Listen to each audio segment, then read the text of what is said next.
ورسوله بالهدى ودين الحق ليظهره على الدين كله ولو كره المشركون. أشهد أن لا إله إلا الله وحده لا شريك له وأشهد أن محمدا عبده ورسوله. اللهم صل على محمد وعلى آل محمد. Amma ba'd. Bapak Ibu jamaah rahimahumullah, langkah semoga kita tansah muji syukur wonten ngarsanipun Allah bil lisan kalimah hamdalah. Amin. Dene wonten ing sonten menika kita pinaringan kenikmatan ingkang luar biasa komplit nggih. Kenikmatan yang Allah berikan pada kita itu selalu yang terbaik dan komplit. Kadene wonten sonten menika kita tasih saged kempal wonten ing Masjid Al Amin menika kanthi mboten wonten alamat setunggal menawa. Salawat dan salam semoga tercurah kepada junjungan kita Nabi Muhammad SAW dan juga keluarganya dan juga para sahabatnya dan juga para umatnya sampai akhir zaman. Ibu-ibu, bapak jamaah rahimakumullah, pada sore hari ini luar biasa ya, saya ambil tema tentang tinggalkan yang samar. Kita semua tahu bapak ibu-ibu bahwa hukum agama kita itu ada yang haram. Yang haram itu jelas kita harus tinggalkan. Ada yang wajib. Wajib itu harus dilaksanakan. Nah, di sini itu ada sesuatu ya, di antara yang halal dan yang haram. Itu di tengah-tengahnya itu yang membuat terkadang kita itu bingung. Ini hukumnya apa? Rasulullah SAW ya, ini menurut sahabat beliau ya. Sahabat beliau namanya An-Nu'man bin Bashir radhiyallahu anhu. Pernah dengar Pak Bu? Nu'man. Yang tadi jenenge Nu'man. Enggak ada ya? Norman. Nu'man bin Bashir. Beliau mendengar langsung dari Nabi Muhammad SAW. Kata Nabi, innal halala bayyinun wa innal haram bayyinun wa bainahuma mustabihat. Sesuatu yang halal itu jelas halalnya. Sesuatu yang haram itu jelas-jelas haramnya. Dan di antara keduanya itu ada hal-hal yang masih samar. Dan banyak orang yang tidak tahu yang samar ini halal atau haram. Lalu Nabi ngendika ya, barang siapa menjauhi ya, hal-hal yang samar ya, sing durung cetha ya. Jadi antara hitam putih di tengahnya apa itu? Abu-abu jangan orang ya. Barang siapa menjauhi hal-hal yang samar-samar tadi, maka dia telah menyelamatkan kehormatan dan agamanya. Maksudnya apa?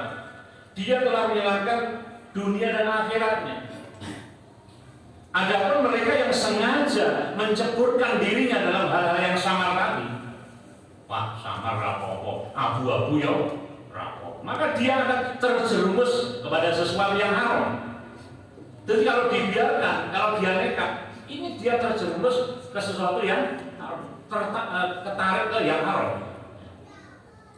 Seperti seorang yang menggembala hewan ternaknya ya, di sekitar tanah larangan ya, dipastikan tidak lama hewan ternaknya itu akan menerobos ke tanah haram larangan tersebut.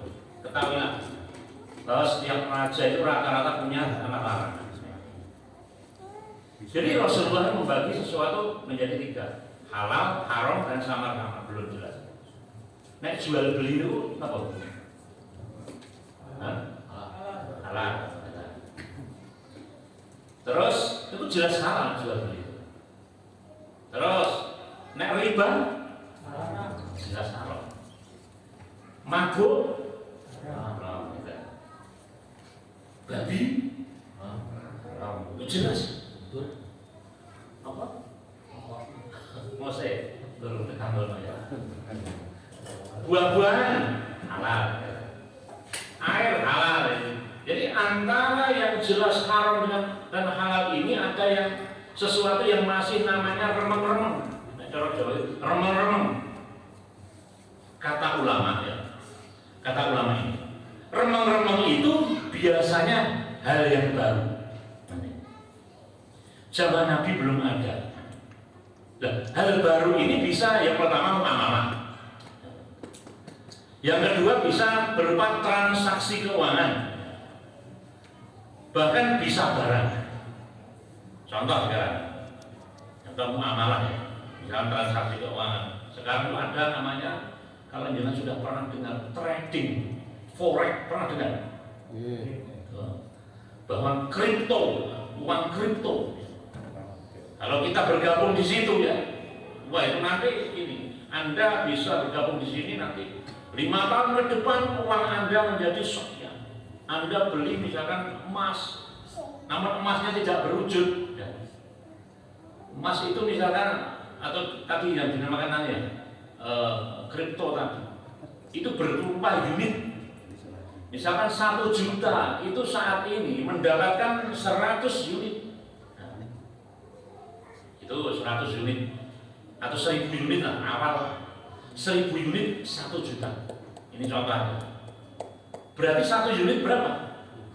1000. Nah unit ini Pak, 5 tahun ke depan itu bisa menjadi 1 unit harganya 20.000. Nah, ini adalah sesuatu yang sebenarnya apa? Masih ada yang samar. Jadi di situ saudaraku ya, tidak ada kepastian. Terus membayangkan kok. Oleh karena itu judulnya saja tinggalkan yang sama, apalagi yang haram. Misalkan ada lagi saudara di dunia kedokteran, zaman Rasulullah kan belum ada bayi tabung. Ada lagi misalkan sekarang ada cangkok organ tubuh. Cangkok apa contohnya? Jantung, apalagi ginjal. Nah ini sebagian orang ya. Ini memang masih istilahnya apa? Belum tahu. Namun untuk ulama-ulama yang tahu benar ya, itu tidak samar lagi. Ya. Jadi memang relatif. Tapi kebanyakan orang yang samar-samar itu karena sesuatu hal yang baru. Rokok tadi ya, apa ya? Zaman Nabi memang belum ada. Ada yang bilang haram, ada yang bilang makruh. Inilah sesuatu yang samar-samar yang membuat kita tidak tahu. Nah sore hari ini ya, mari kita bahas tentang ini. Jadi supaya kita tahu ya, itu bagaimana. Yang pertama saudara, yang pertama, jangan sampai ya, kita itu dipusingkan dengan yang samar-samar. Biasanya yang samar itu cuma minoritas. Tahu minoritas Pak? Minoritas cuma sebagian kecil. Karena yang jelas halal atau yang jelas haram itu lebih banyak. Lebih banyak yang halal saudara. Nah, ini. Yang kedua, meskipun zaman Nabi itu belum ada, tapi sebenarnya sudah dibahas di agama kita. Islam ini datang membawa kaidah ya. Bisa diterapkan di banyak perkara ya. Coba buka Qurannya ya. Ada yang membawa Quran surat Al-A'raf.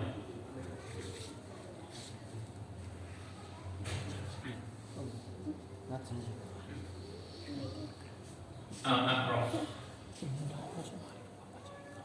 157.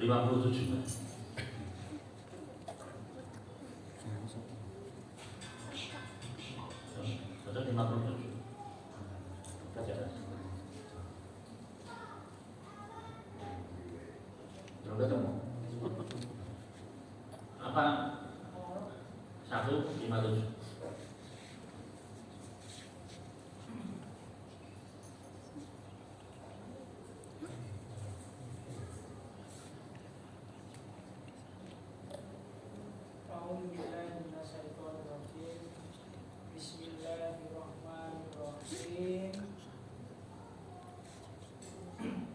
Alladzina yattabi'una rasulan nabiyyal ummiyal ladzi yajidunahu maktuban indahum fit taurati wal injili ya'muruhum bil ma'rufi wa yanhahum 'anil munkari wa yuhillu lahum at-tayyibati wa yuharrimu 'alaihimul khaba'isa wa yad'u anhum israhum wal allati kanat 'alaihim falladzina amanu bihi wa azzaruhu wa nasaruhu wattaba'un nural ladzi unzila ma'a ulaika humul muflihun.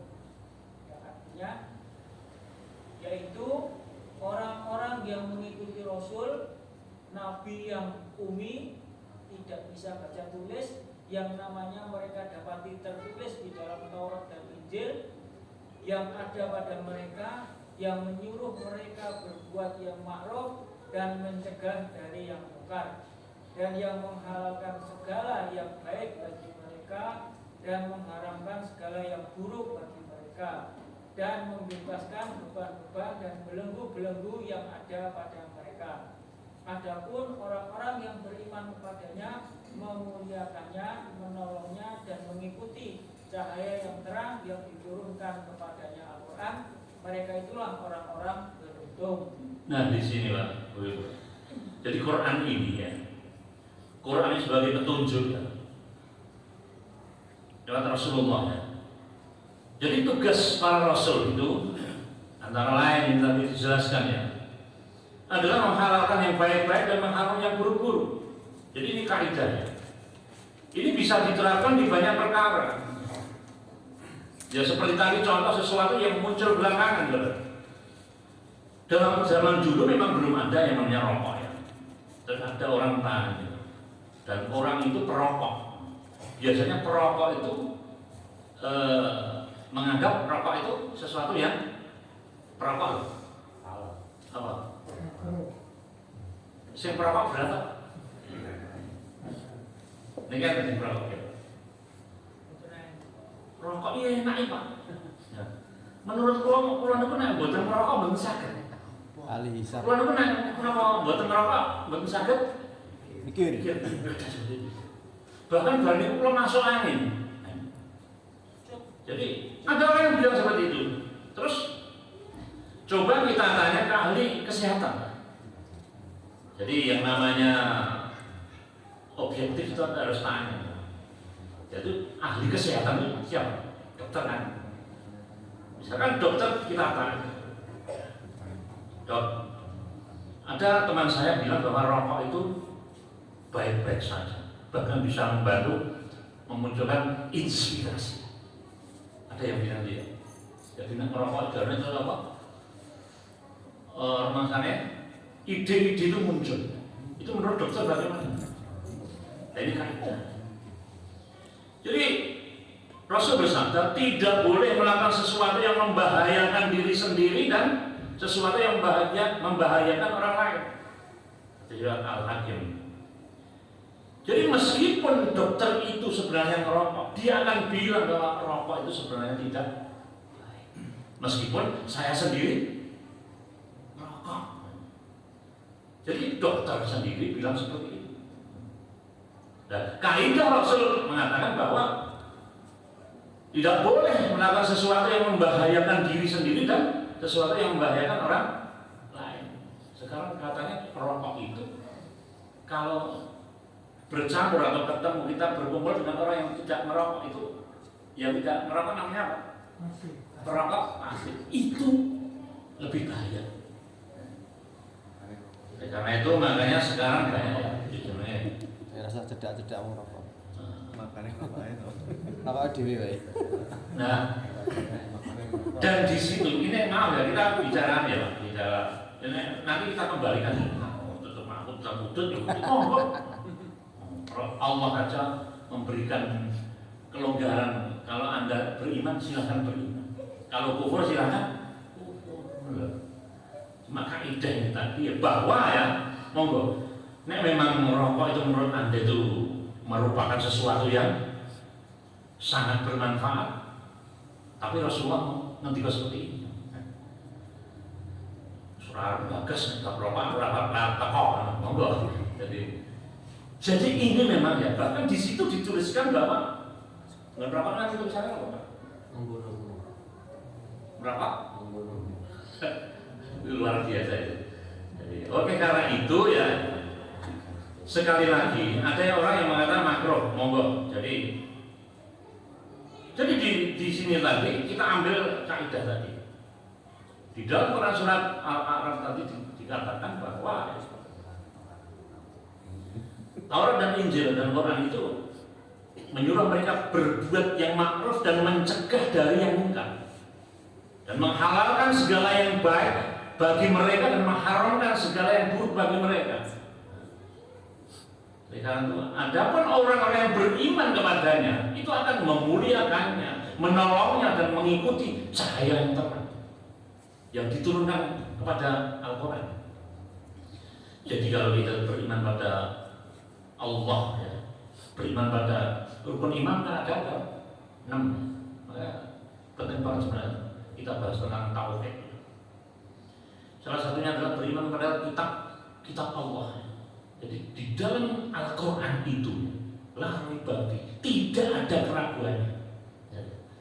Karena itu firman-firman Allah.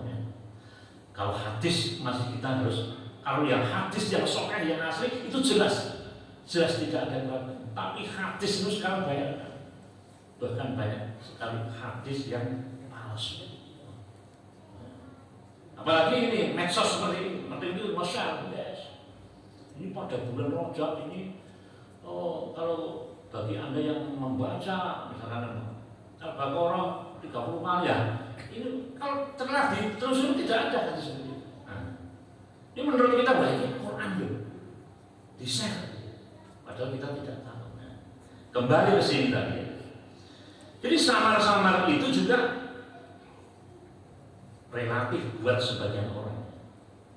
Jadi Nabi bilang banyak orang yang tidak tahu apakah yang samar ini halal atau haram. Makanya kita harus mencari tahu, memastikan dan belajar. Paling tidak bertanya pada ahlinya tadi. Bertanyalah kepada ahli ilmu manakala kalian tidak tahu. Ini dalam Quran juga disebutkan. Quran surat An-Nahl ya Pak. Jadi supaya kita itu bertanya, belajar itu tentang ternyata di dalam Quran juga ada perintah An-Nahl. Surat 16 ya, surat 16 43. Seandainya misalkan ini para jamaah ini masuk ke bawah Quran luar biasa. Tapi berbobot sih. Jadi An-Nahl surat ke-16 ayat 43 ya. Jawab.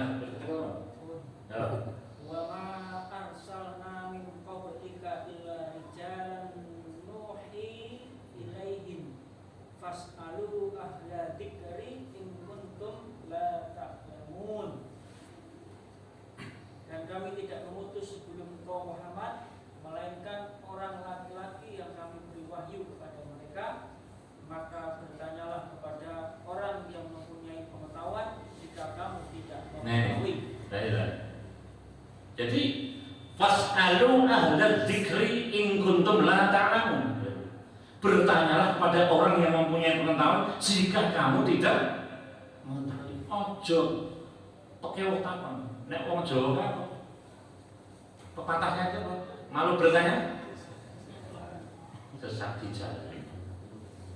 Jadi Jadi dalam bertanya itu memang juga ada aturan, yaitu harus kepada ahlinya.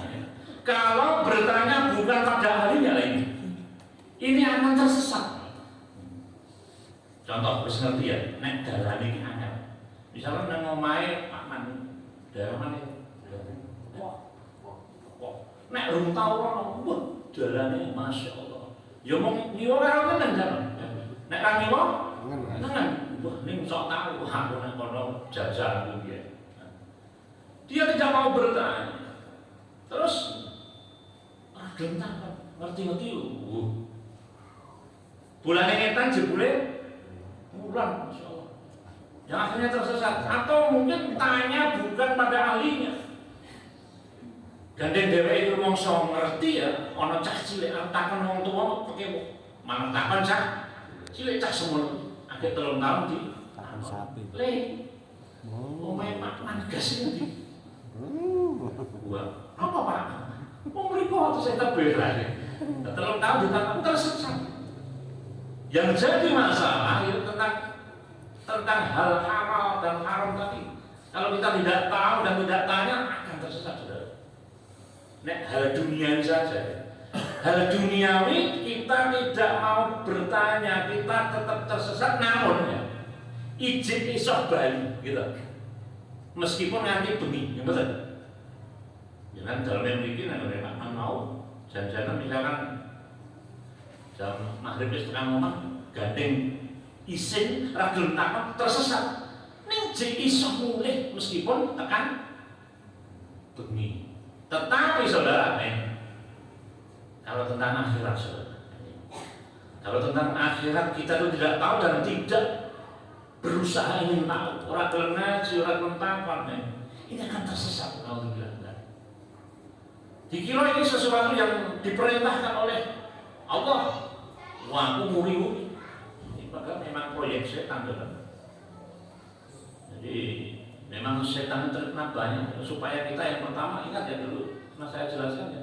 Setan yang pertama, bagaimana manusia itu kufur semua. Piye gen kabeh awake dhewe musyrik. Sebab apa? Yang namanya musyrik itu tidak akan diampuni apa? Dosa-dosanya. Dan amalnya tertolak. Nek ra iso musyrik, kita digoda oleh setan supaya melakukan sesuatu hal yang baru tentang ibadah yang Rasulullah tidak memberikan contoh. Dan itu ya, itu sangat luar biasa. Efeknya memang banyak yang berhasil. Setan itu, proyek itu banyak yang targetnya masuk. Kembali ke tadi saudara. Jadi dengan adanya kita bertanya, jangan merasa nek takon iki dadi cah sing goblok ora. Dadi wong darani wong ra mudeng tidak. Apakah kita bertanya dengan bertanya itu nurun ke derajat? Iya, Pak, berarti tamat Pak. Dalam pun Pak Sugeng di napa kira-kira nek tamat itu dadi awake dhewe turun derajat Pak? Betul. Oh, Pak Sugeng itu di niku lho sing mandhe ten terminal yang tulen kok ramah. Oh niku. Betul. Jadi oleh karena itu tanya itu tidak menjadikan kita itu apa? Turun. Istilahnya apa ya? Turun derajat. Justru sebaliknya saudara. Wah. Biar benar ya gelem takon aku ngene. Apalagi tentang akhirat enggak mboten sapa kewo. Niki hukume nopo. Kalau perlu memang kalau tentang ibadah tanya tentang apa? Dalil. Karena kalau ibadah tanpa dalil, tanpa tuntunan akan tertolak. Ingat ya Pak, yang namanya amalan itu akan diterima oleh Allah. Itu syaratnya apa? Nah, bulan dalil di sini apa? Ikhlas. Yang kedua, sesuai tuntunan. Oke, kita lanjut. Jadi nasihat Rasulullah tadi, mari kita perhatikan. Barang siapa meninggalkan hal-hal yang subhat, ya, subhat itu samar, maka dia telah menyelamatkan dunia dan akhirat. Maksudnya apa? Menyelamatkan agama dan kehormatan. Contoh sekarang rokok elektrik itu namanya apa Pak? Vape. Vape niku Pak ya. Niku kalau nyala, enten rasa napa baunya warna-warna. Ana sing merah jeruk gitu. Ini sing dari jeruk sini entah. Jebule apa? Balbul. Ternyata seperti kenal Pak. Ketika kita tidak tahu, yang lebih aman adalah apa? Tinggalkan. Karena kita akan selamat dunia akhirat. Jadi coba begini. Ketika kita ingin tahu orang yang baik dan tidak baik, Pak, begini ya, indikasi Muhammad. Salah satu indikatornya adalah salah satu loh, Pak, merokok atau tidak. Salah dua, nganggo sombo, nganggo apa? Wong lanang nganggo. Sekarang salah satu pertanyaan yang dia ditanyakan ke seorang wanita ketika akan dinikahi seorang laki-laki. Mas, jangan kalau saya merokok buatan. Kira-kira, wah aku sedino, rong, rumah saya dia, bangga, rong pawet, rong. Terus dia tahu bahwa ininya pakai, ini sudah merupakan apa? Nilai negatif, saudara. Jadi ketika dia tidak merokok sebenarnya pas. Ini menurut anu ya, apa mayoritas ya Pak. Terus ngentek rompak mau wis apa? Dia centang aja. Merokok sejati merokok. Nah, jadi kehormatan kita itu insya Allah akan terjaga, apalagi kalau seorang wanita itu ana wong wedok dia minang seorang wanita kayak cantik solihah itu ternyata tahu-tahu bahwa wong itu apa yang terjadi. Menurut jenengan piye Pak? Wong iki nyeneng ramah. Ini ngerti. Oh, apa?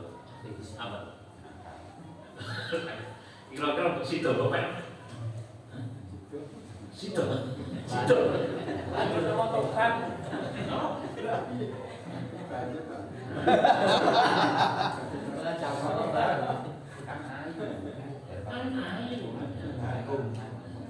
Jadi seorang wanita mungkin di barat sana ya, di Eropa sana sudah apa biasanya ini sih orang rotor misalkan jenengan ada mantu calon mantu ini itu dikenalkan jenengan. Pertama, Assalamualaikum Pak, ramah. Ke yo ngene ya, wajahnya luar biasa ya, cantik. Setelah itu apa yang terjadi? Lalu membawa gudang garam. Terus ditanya anaknya, lu apa Le? Gudang garam. Lu Le, kantongannya apa itu? Ditepake. Lah gue sama deh. Kamu Jojo calonmu utut ya deh. Joina. Di kolong-kolong apa itu tadi? Menurut jenengan dia aneh itu, ada gitu. Senajan toh yang namanya. Senajan toh ramah. Ini dewe itu apa? Nah ini akan mengurangi rego. Gimana Pak? Jadi inilah saudara sesuatu yang sebenarnya mungkin subhat ya. Itu bisa dampaknya di dunia dan akhirat. Namun yang perlu kita ketahui, alhamdulillah ya rata-rata yang subhat itu bukan kebutuhan primer, Pak. Gitu. Nasi subhat apa? Halal. Alhamdulillah kebutuhan primer. Gitu. Es teh halal apa semua? Es teh jumbo. Jadi es teh jumbo jeneng lemu. Apa? Primer ini halal. Alhamdulillah yang subhat itu bukan kebutuhan primer. Dan yang haram itu ya juga sesuatu yang sangat minoritas. Ini kenapa awake dhewe ijik? Nek sesuatu yang haram kok malah apa? Malah bangga. Jadi, apa ngene iki kok? Minum-minuman keras, malah bangga. Dan aneh saya kita bergaul dengan akrab dengan orang yang senang minuman kok saja apa? Gagah. Itu luar biasa. Jadi ini perlu dibenarkan. Oke, Nabi Shallallahu Alaihi Wasallam nanti barang siapa yang masuk ke dalam subhat tadi, maka dia akan terjerumus ke dalam hal yang haram. Ini kulino sesuatu yang subhat, samar-samar kok dia itu nekat. Itu lama-lama dia akan masuk terjerumus ke dalam hal yang haram. Bisa saat itu atau di kemudian hari. Jadi, oh ini ada unsur ribanya, ada unsur gorornya, tahu goror? Goror itu seperti tadi, ketidakpastian, cepat dan lambat, orang yang menggampangkan sesuatu yang tidak jelas, itu lama-lama itu akan masuk ke sesuatu yang haram. Contoh tenang, jadi nantikan Nabi. Jadi di awal sudah saya jelaskan seperti orang yang menggembala ternaknya di sekitar tanah larangan ya. Lama-lama akan masuk ke tanah larangan. Nah, misalkan ini tanah larangan, di sini dia menggembala di sini. Ini ditulis tanah larangan, dia nekat. Suwe-suwe mlebu ke tanah. Inilah saudaraku panduan menghadapi hal yang sama. Jadi memang menentukan halal dan haram tidak gampang. Ya. Para ulama ya, ini contoh Imam Malik ya. Ketika mau memfatwakan hukum halal haram itu, beliau membayangkan antara surga dan neraka. Bersikap sangat hati-hati saudara. Dalam urusan sesuatu apalagi tentang halal haram. Kenapa dalam urusan dunia hati-hati, urusan akhirat orang hati-hati? Wong jenenge salah minum obat bener. Nek ora mari ya antara R karo nek ora mari. Nek salah dalam akhirat, bentuknya panjang banget saudara. Bahkan setelah mati pun masih panjang saudara. Oleh karena itu mau bagaimana kita supaya hati-hati saudara. Nah, ini ada cerita yang sangat menarik. Imam Abu Hanifah, seorang ulama ya. Beliau seorang ulama dan pedagang. Beliau pedagang kain, Pak. Suatu hari ya kain tersebut ya, pada waktu itu corongnya saya dino perpegan atau perpegan. Perpegan itu panganannya Arab gak do ya Pak ya. Nah, itu perpegan kain ini perpegan di Arab gak do ya. Pada waktu itu ya. Nah ini pada waktu itu ya Imam Abu Hanifah suatu hari ulah kain ketika akan menjual ya, ternyata beliau ada urusan keluar kota yang tidak bisa ditinggalkan dan pada saat itu memang lagi perpegan ya dalam yang lima laris. Beliau minta tolong kepada seseorang ya, iki tolong ya mas, iki kain iki wedol no. Regane semene. Aku yakin laris. Ning, nah ini yang perlu kita perhatikan. Ning iki ana kain sing cacat. Kain siji iki cacat.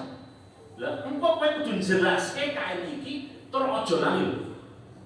Nek biasanya kain iki regane liyane regane misalkan 200.000, iki 100.